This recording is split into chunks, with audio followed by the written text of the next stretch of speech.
Move sure to upset Donald Trump. His now former political opponent, Ron DeSantis, is pouring cold water on what can only be described as a bonkers bill promoted by Florida's chief financial officer, Jimmy Patronis, to pay Donald Trump's legal bills with taxpayer funds.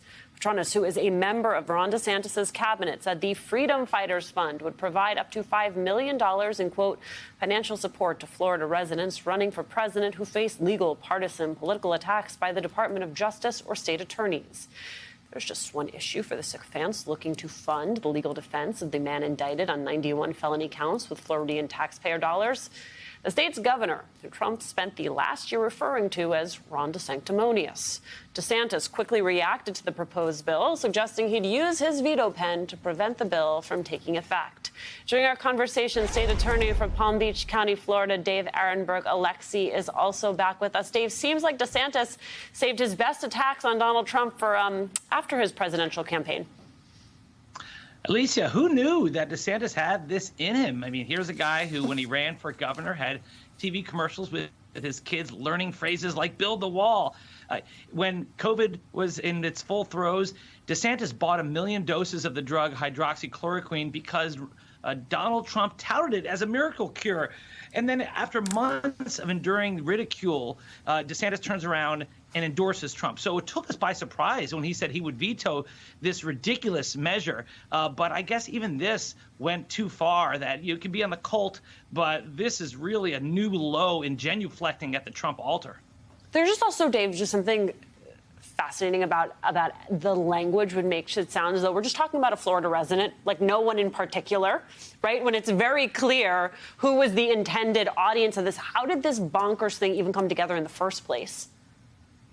So you have Senator Ileana Garcia in Miami, who came up with this ridiculous idea while there was a primary. But what they want to do is to compete for the love of the MAGA base. And the troublesome part is that the CFO, statewide elected official, Jimmy Patronis, endorsed this idea. And I know Jimmy. He's actually a very likable guy. He used to be a Democrat, but he wants to be governor as a Republican. And to do so, he thinks the way to do it is to grovel and to debase himself, to sell his soul to Donald Trump. And that's why you see this. But what he didn't expect was that DeSantis would throw them under the bus by saying he would veto it. It made them look stupid. That's why we're talking about it. And, you know, they deserve it.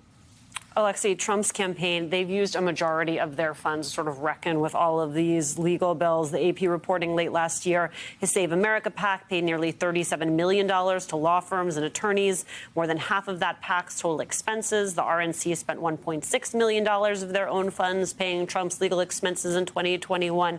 I mean, part of the pressure here, right, to get Nikki Haley out of this race is to deal with not be spending money on a traditional campaign so that he has the money to deal with his legal woes. Absolutely. I mean, I think he already said publicly on Fox News or otherwise that because she's still in the race, he has to waste money, he said, going after her instead of Biden. And that is the political reality.